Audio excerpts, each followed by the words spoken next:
Hello polity buddies.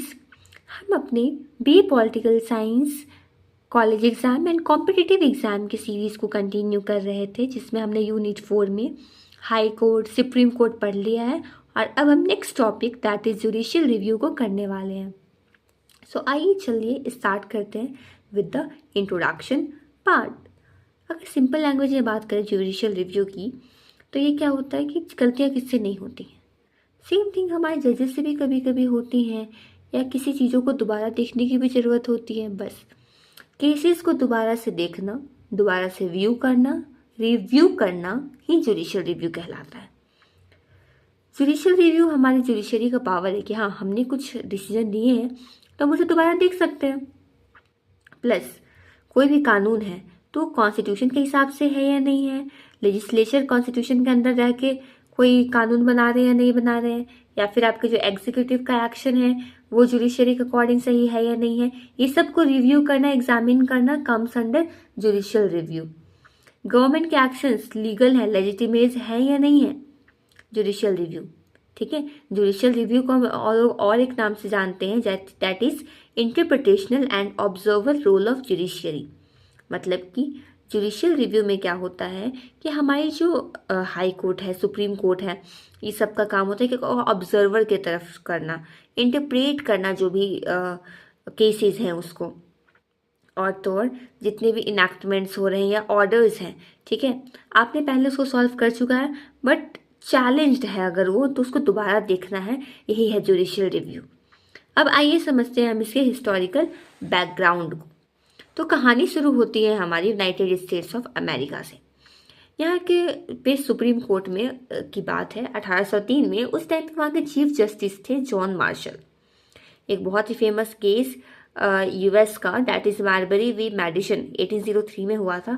और फिर वहीं से ये कॉन्सेप्ट जुडिशियल रिव्यू का आया, और हमारे इंडिया में भी फेमर्स ने इसको अपने कॉन्स्टिट्यूशन में ऐड किया as a part of democratic framework, और कहा कि हमारे संविधान को ये एक सुप्रीमेसी देगा। आर्टिकल 32 में ये भी कहा गया को भीमराव अम्बेडकर ने कहा है कि हमारे कॉन्स्टिट्यूशन का हार्ट एंड सोल है, क्योंकि आर्टिकल 32 ये पावर देता है अमेंडमेंट्स का, यानी कि आपने जो कानून बनाए हैं उसको सुधारना, मतलब रिव्यू करना। तो इसको हार्ट एंड सोल कहा भीमराव अम्बेडकर ने।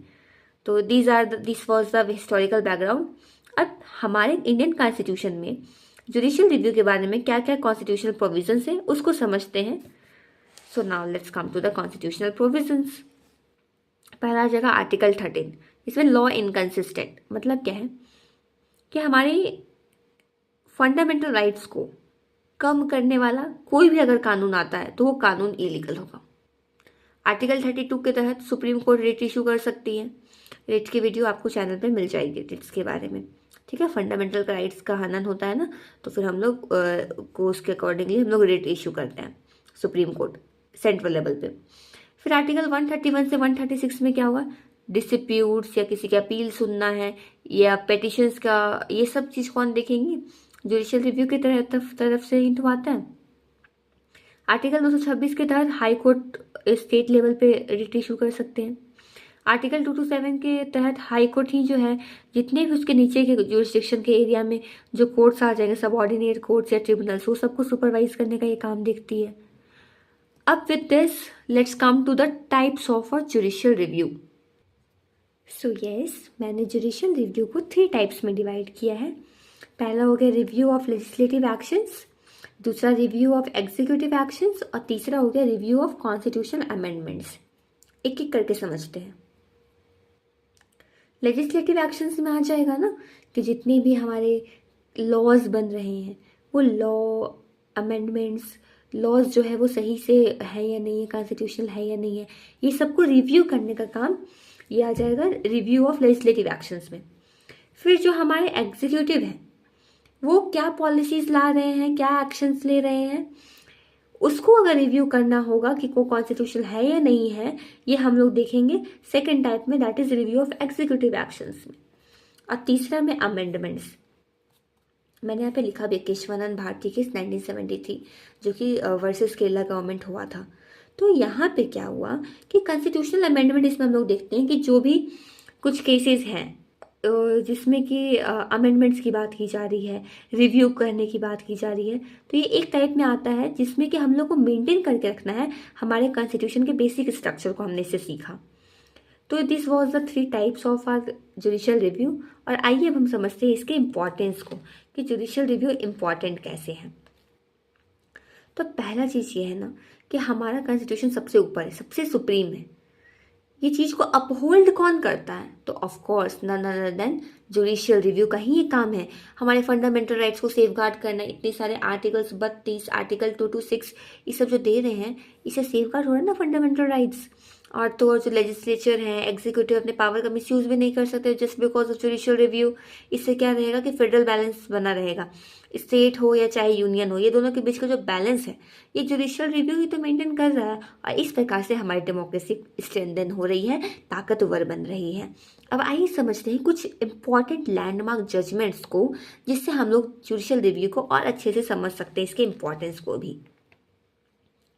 जैसे 1973 में सबसे पहला जुडिशियल रिव्यू के रिगार्डिंग आया था, वो था Kesavananda Bharati case, Kesavananda versus state of Kerala.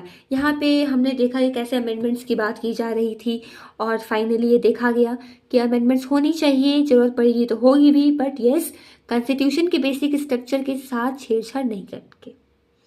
फिर इंदिरा गांधी वर्सेस राजनारायण केस 1975 में, जिसमें कि हमने देखा था कि प्राइम मिनिस्टर की इलेक्शन के रिगार्डिंग हो रहा था, तो इसमें भी जुडिशियल रिव्यू लाया गया।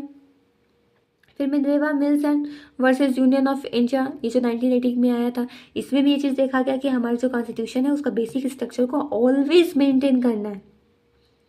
तो विद दिस हमने जुडिशियल रिव्यू को समझा। अब आइए चलिए इसके कुछ क्रिटिसिजम्स करते, कुछ बुराइयां हो जाए। तो देखा जाए तो काउंटर मेजोरिटेरियनिज्म, मतलब कि जैसे कि जो हमारे चीफ जस्टिस है ना, उनका इलेक्शन नहीं होता है। जब इलेक्शन नहीं होता है तो कहीं ना कहीं काउंटर मेजोरिटेरियनिज्म आता है कि कहीं ना कहीं वो किसी से इन्फ्लुएंस हो सकते हैं, क्योंकि he is not elected by the people. Judicial over rich, कई बार जुडिशरी ना कुछ ज़्यादा ही कोई भी पॉलिसी मेकिंग है उसमें वो लोग ज़्यादा इंटरफेयर कर जाती हैं। कोई भी लॉज वगैरह बन रहे हैं तो डिले एंड बैकलॉग्स, इसका तो कुछ कह ही नहीं सकते। यहाँ हमारे नॉर्मल केसेस सॉल्व नहीं हो रहे हैं, नॉर्मल केसेस व्यू नहीं हो रहे हैं, और आप बात कर रहे हैं रिव्यू की, जुडिशियल रिव्यू की, तो डिले तो होता ही है और बहुत सारे केसेस के बैकलॉग्स चलते रहते हैं। सब्जेक्टिविटी की बात करें तो जो हमारे जुडिशरी है तो ये पर्टिकुलरली किसी सब्जेक्ट को रिगार्डिंग नहीं करते हैं, ठीक है। सब्जेक्टिविटी में हम लोग बोलेंगे तो किसी को फेवर कर देना या किसी के प्रति पार्शियल हो जाना, तो कहीं ना कहीं ये सब भी केसेस सुनने को मिलते हैं, although it is a high prestigious post. फिर standard for ruling other cases, ये तो मतलब आप हाई कोर्ट में जाओगे, कोई केस हुआ, वहाँ के जज बोलेंगे अरे ये तो सिमिलर है ना, ऐसा तो सुप्रीम कोर्ट में भी हुआ था, तो वहाँ पे तो ये वर्डिक्ट दिया गया था, यही न्याय दिया गया था, तो हम भी यही देंगे। मतलब कि सुप्रीम कोर्ट का जो वर्डिक्ट है वो एक स्टैंडर्ड बन जाता है, तो ये तो सही नहीं ना है, तो ये भी क्रिटिसिज्म हो गया। और रिपीटेड इंटरवेंशंस, जितने भी पॉलिसीज़ है वो सब में हम लोग हाई कोर्ट का, सुप्रीम कोर्ट का इंटरवेंशन होना तो मस्ट है। तो ये सब प्रॉब्लम्स होती हैं जो कि एक कंट्री को डेवलप करने में कहीं ना कहीं एक बैरियर का काम करती हैं। बुराइयाँ हो गई। अब चलिए let's do the final conclusion of judicial review. So yes, बुराइयाँ किस में नहीं होती है, ऑल्दो इसमें डिलेज है, बैकलॉग्स है, कहीं ना कहीं ब्राइवरी भी बैक में तो चलता ही है, इनट्रांसपेरेंट हो जाता है। बट येस हम लोग ऐसा तो बोल सकते हैं ना कि सबसे बड़ी अथॉरिटी जो कि लेजिस्लेचर और एग्जीक्यूटिव के बीच में ये जो बोलते हैं चेक्स का, बैलेंस का काम करना, वो हेल्प करता है हमारी जुडिशरी ही ये सब चीज़ों को करने में। आर्बिट्रेरीनेस मतलब मनमानी, कोई भी अपना मनमानी नहीं कर सकता, लेजिस्लेचर कोई भी कानून नहीं ला सकता और एग्जीक्यूटिव कोई भी एक्शन नहीं ले सकता, अगर वो लेंगे तो उसकी रिव्यू की जाएगी। और तो इस प्रकार से हमारा जुडिशरी एकदम इंडिपेंडेंट है, इंडिपेंडेंट होकर के इतना इंडिपेंडेंट है कि वो खुद की भी राय को दोबारा देख सकती है। और हमारे कॉन्स्टिट्यूशन में जब इतनी ज़्यादा अकाउंटेबिलिटी है, ट्रांसपेरेंसी है, so I would say that it's a big thing for our nation to get developed, और इंडिया के डेमोक्रेसी को और स्ट्रेंथन हो जाता है ये सबसे जुडिशियल रिव्यू से। So with this thank you for watching my video. If you really like the video and it is helpful for you, then do like the video. And if you have any suggestions or queries, then you can put down in the comment box. And stay tuned by subscribing my channel. And in the next video, we will be covering about public interest litigations. Till that, thank you. Bye bye. Take care, friends.